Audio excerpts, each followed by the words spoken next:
Good morning students. आज हम करेंगे chapter 2 acid basis and salts की टेक्स्ट प्रॉब्लम्स। इससे रिलेटेड लिंक मैंने आपको भेजा था और आई होप आप सबने देखा होगा, तो आपको कुछ कंसेप्ट्स तो वैसे क्लियर होंगे। फिर भी चैप्टर स्टार्ट करने से पहले मैं आपको बता दूं, एसिड्स होते हैं वो जो सोर इन टेस्ट होते हैं। एसिड्स खट्टे होते हैं मतलब टेस्ट में, ओके। और अभी जो 10th क्लास लेवल पे आपने पढ़ा होगा वो होगा कि एसिड्स जो होते हैं वो H पॉजिटिव आयन देते हैं, लिबरेट करते हैं इन एक्वस सॉल्यूशन। एसिड्स वो हैं जो H पॉजिटिव आयन या फिर hydronium ion H3O positive ion water में देते हैं। इसके एग्जाम्पल्स अगर देखूँ मैं, एग्जाम्पल्स आपको एसिड्स के पता ही होंगे। हाइड्रोक्लोरिक एसिड HCl, HNO3, ये सब मिनरल एसिड्स हैं। मिनरल्स मतलब मिनरल से मिलते हैं हमें, खनिज से। और उसके बाद और देखूँ तो जैसे एसिटिक एसिड है COOH, तो ये एक ऑर्गेनिक एसिड है, मतलब ऑर्गेनिक मतलब लिविंग थिंग में भी मिल जाएगा। तो वैसे ही सिट्रिक एसिड वो आपको फ्रूट से मिलता है। तो एसिड्स वो होते हैं जो H पॉजिटिव आयंस देते हैं, ओके। नेक्स्ट बेस की बात करें तो बेसिस वो होते हैं जो OH negative ion hydroxide ions aqueous solution में देते हैं। OH आयंस एक्वस सॉल्यूशन में देते हैं, वाटर में देते हैं हाइड्रोक्साइड आयंस। इसके एग्जांपल्स की बात करूं तो NaOH sodium hydroxide, KOH potassium hydroxide, NH4OH ammonium hydroxide जिसमें OH होगा, तो ये वाटर में OH देंगे। लास्ट बात कर दें सॉल्ट्स की, तो सॉल्ट्स होते हैं केटाइन और एनाइन का मिक्सचर। यहाँ इलेक्ट्रोस्टैटिक फोर्स ऑफ अट्रैक्शन या आयनिक अट्रैक्शन से केटाइन Na पॉजिटिव और एनाइन मतलब Cl नेगेटिव या कोई भी एनाइन नेगेटिव और पॉजिटिव केटाइन मिक्स होकर बनाते हैं सॉल्ट्स। और भी एग्जांपल्स हैं, KCl है, ठीक है। तो इस तरह की चीज़ें जो हैं जैसे अमोनियम क्लोराइड है, ये सब जो हैं ये सॉल्ट्स में आते हैं। तो 10th लेवल पे आप बोलेंगे एसिड्स जो H पॉजिटिव आयंस देते हैं और बेसिस जो हाइड्रोक्साइड आयन देते हैं, और salts are the mixtures of cation and anion. तो ये था चैप्टर। उसके बाद फर्स्ट क्वेश्चन करते हैं और साथ साथ में जितने भी आपने पढ़ा है उसको हम रिवाइज करेंगे। फर्स्ट क्वेश्चन है, you have been provided with 3 test tubes, one of them contains distilled water, another 2 contain an acid solution and basic solution respectively. If you are given a red litmus paper, how will you identify the content of each of the test tube of each test tube? तो आपके पास 3 test tube दे रखी हैं। Answer 1 हम discuss कर रहे हैं, question 1 का answer हम डिस्कस कर रहे हैं। तो वो कह रहे हैं आपके पास 3 टेस्ट ट्यूब दे रखी हैं। जैसे मान लीजिए मैं यहाँ पे 3 टेस्ट ट्यूब बना रही हूँ, देखिए। तो एक में उन्होंने डाला है डिस्टिल्ड वाटर, दूसरे में वो कह रहे हैं उन्होंने डाला है एसिडिक सॉल्यूशन, कोई सा भी एसिडिक सॉल्यूशन, सॉल्यूशन मतलब सॉलिड एंड सॉल्वेंट मतलब वाटर में बना होगा, और तीसरे में उसने उन्होंने डाल दिया है कोई बेसिक सॉल्यूशन। तो क्वेश्चन 1 में है distilled water A test tube में, और आपको दिया गया है रेड लिटमस पेपर, आपको दिया गया है red litmus paper. Red litmus या लिटमस जो होता है वो एक नेचुरल इंडिकेटर है, मतलब नेचर से हमें मिलता है, दैट इज़ लाइकन से वो मिलता है हमें। और ये 2 तरह का होता है, रेड और ब्लू। क्वेश्चन में आपको सिर्फ रेड दिया गया है।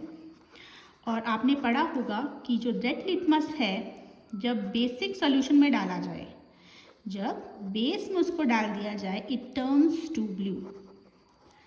उसी तरह से ब्लू लिटमस पेपर को जब एसिड में डाल दिया जाता है, it turns to red, it turns to red. तो हमारे पास 3 टेस्ट ट्यूब दे रखी हैं, हमारे पास सिर्फ रेड लिटमस पेपर है नेचुरल इंडिकेटर। तो हम क्या करें, कैसे पता करें किस टेस्ट ट्यूब में क्या है या वो किस तरह से लिटमस पेपर पे रिएक्ट करेगा। तो उन्होंने वो आपसे पूछा है। एक्चुअली फर्स्ट जो उन्होंने दिया है that is distilled water. Distilled water ऐसा होता है, मान लीजिए, जिसमें कोई भी आयन प्रेजेंट नहीं होता, ना ही कोई मिनरल्स प्रेजेंट होते हैं। आयन्स मिनरल्स इसमें प्रेजेंट नहीं होंगे। ये प्योर वाटर होगा, मतलब इसमें प्योर H2O होगा। प्योर वाटर जो होता है उसका pH 7 होता है, ये न्यूट्रल होता है। तो रेड लिटमस पेपर में डिस्टिल वाटर कोई भी रिस्पांस नहीं देगा। एसिडिक सॉल्यूशन में भी रेड लिटमस पेपर कोई भी रिस्पांस नहीं देगा, क्योंकि वो रेड लिटमस को चेंज नहीं कर सकता ब्लू में, वो सिर्फ बेस करते हैं। वो ब्लू लिटमस को रेड में करता है और ब्लू लिटमस हमारे पास क्वेश्चन में नहीं है। सी में वो रिस्पॉन्स करेगा और बेसिक सॉल्यूशन उसको ब्लू कर देगा, रेड लिटमस को ब्लू कर देगा। अब इस ब्लू लिटमस को हम इन दोनों में डाल सकते हैं दोबारा। तो अगर हम बी में डालेंगे तो it will turn to red. जो ब्लू लिटमस बन गया है बेसिक सॉल्यूशन में डालने पर रेड लिटमस, वो अगर हम बी सॉल्यूशन में डालें जो एसिडिक सॉल्यूशन है, वो टर्न हो जाएगा रेड में। और इसी ब्लू लिटमस को अगर हम ए में डालें तब भी कोई रिस्पांस नहीं आएगा, क्योंकि न्यूट्रल चीज़ें कभी भी लिटमस पेपर इंडिकेटर पे रिस्पांस नहीं करती हैं। तो ये फर्स्ट इसका आंसर है। तो इसी तरह से उन्होंने आंसर दिया होगा, देख लीजिए। Okay, take a small volume of all the 3 liquids in 3 test tubes. Dip red litmus paper strips separately in all the 3. The tube in which red litmus strip turned blue contains basic solution. जिसमें blue डाला होगा वो basic होगा। Now remove the blue litmus paper and dip it into one remaining test tube, and the tube in which the color of the blue litmus paper changes to red contains the acidic solution. अब जो blue litmus paper है उसको किसी acidic solution में डाला जाए तो वो रेड में चेंज हो जाएगा। The tube in which the colour remains unchanged contain distilled water. और जिनमें दोनों में रिस्पॉन्स वो लिटमस पेपर नहीं करेगा, ब्लू और रेड, वो होगा डिस्टिल्ड वाटर, क्योंकि distilled water is a pure water, उसमें कोई भी इम्प्योरिटीज़ या मिनरल्स या आइंस नहीं होंगे। ओके, तो ये फर्स्ट का आंसर है। चलिए second answer, second question discuss करते हैं। Why should not curd sour substances be kept in container made up of brass copper.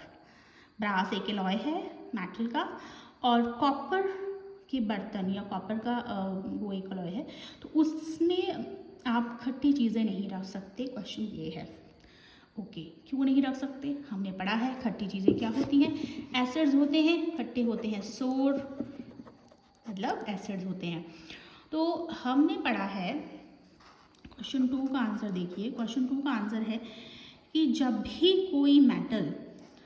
कोई मेटल ओके किसी एसिड के साथ रिएक्ट करता है, it will give salts and H2 gas. वो H2 gas liberate करता है और सॉल्ट बना देता है। अब ये जो सॉल्ट्स हैं ये पॉइजनस हो सकते हैं। ये सॉल्ट क्या हो सकते हैं? पॉइजनस हो सकते हैं, और इसीलिए हमें कभी भी मेटल में एसिड नहीं रखना चाहिए। या तो आप लोगों ने सुना होगा कि कभी भी लोहे की कढ़ाई में खट्टी चीज़ें नहीं बनानी चाहिए, या दही को जमाने के लिए कॉपर का बर्तन नहीं लेना चाहिए। क्यों? क्योंकि वो पॉइजनस या फिर हम बोल सकते हैं सॉल्ट बना सकता है, पॉइजनस सॉल्ट बना सकता है। और लोहे की कढ़ाई में भी कभी खाया वो तो कट लग जाता है। अगर खट्टा बनाया तो उसमें कट लगता है, उसमें खट्टी चीज़ों को हम रख नहीं सकते बहुत दिनों तक। अचार वगैरह भी हम कांच की या आजकल प्लास्टिक चल पड़ा है उसी में रखते हैं, ठीक है ना। तो क्योंकि सॉल्ट बन जाते हैं। तो सेकंड का आंसर बहुत सिंपल है कि metals reacts with acid to form salts. Okay, answer पढ़ लेते हैं। Both curd and sour substances contain some acids in them. They react with copper to form certain salts which are poisonous in nature. Therefore it is not advisable to keep them in these container. Okay, चलिए third answers करते हैं discuss. Third का answer देखिए, question पढ़ लेते हैं पहले। Question है थर्ड का, which gas is usually liberated when an acid reacts with metal?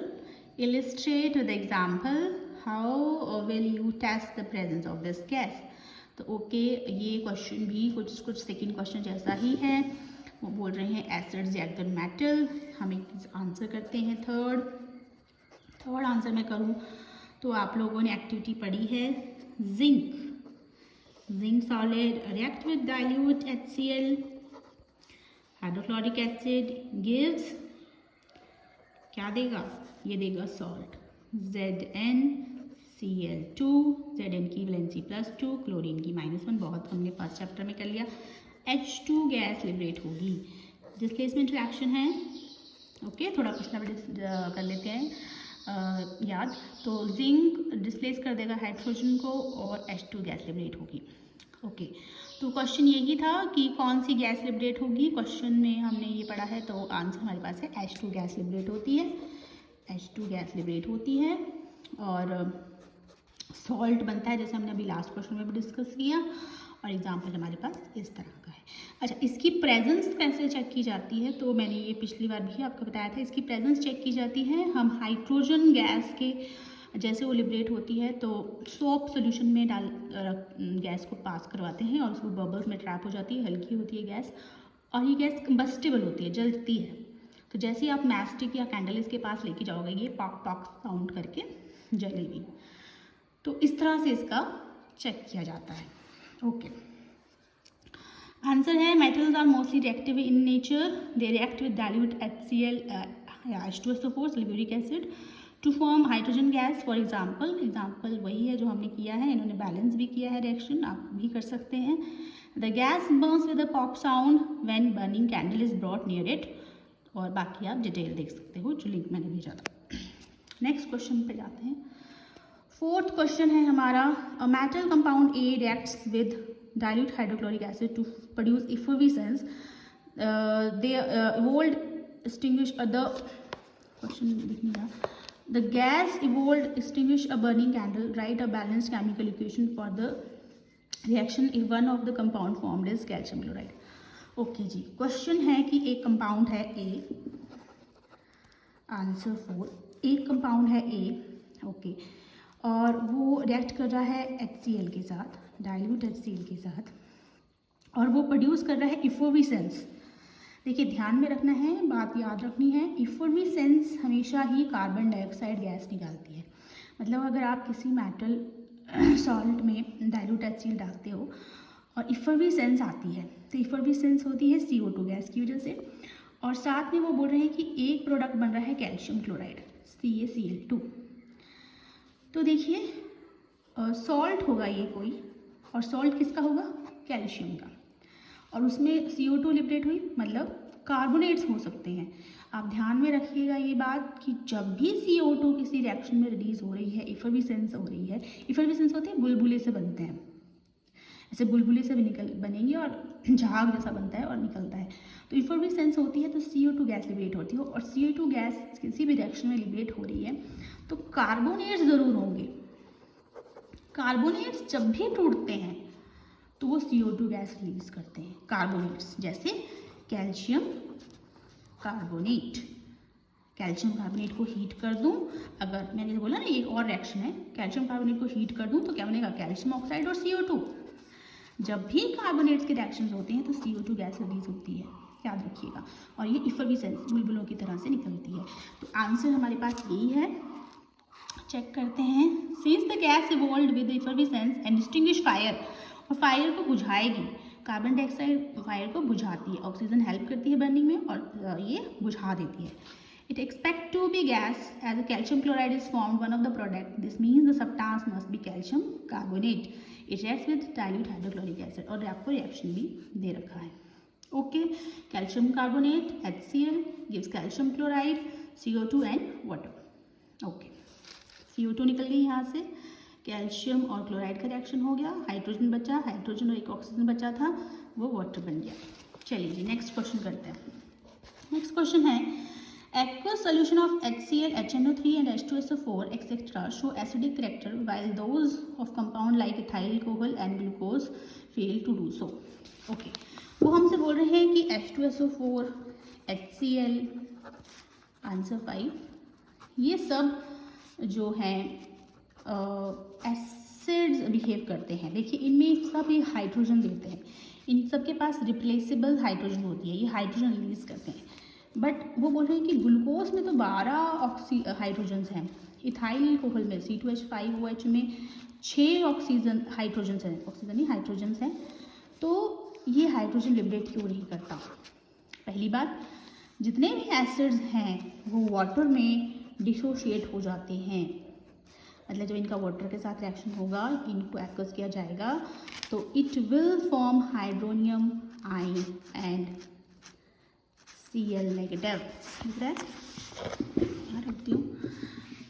Hydronium ion बनाएगा, या तो सिंपल हम ऐसे भी लिखते हैं कि HCl एक्वस, और ये देगा आपको H पॉजिटिव और Cl नेगेटिव एक्वस में, मतलब पानी में ही देगा. तो ये टूटते हैं H पॉजिटिव और Cl नेगेटिव में. ग्लूकोज, इथाइल अल्कोहल के पास रिप्लेसेबल हाइड्रोजन नहीं होता है, वो वाटर में डिसोशिएट नहीं होते हैं H पॉजिटिव में. ठीक है, उनके हाइड्रोजन रिप्लेसेबल नहीं है. तो आंसर भी यही है, आप चेक कर सकते हैं. All acids that have been listed have replaceable hydrogen atoms which they release aqueous solution of H positive ions, therefore they show acidic character. However, both alcohol and glucose do not have replaceable hydrogen. ये इसका answer है mean. ठीक है, and they do not show acidic character. तो चलिए इतना ही करते हैं. ओके, 5 क्वेश्चन हो गए आज.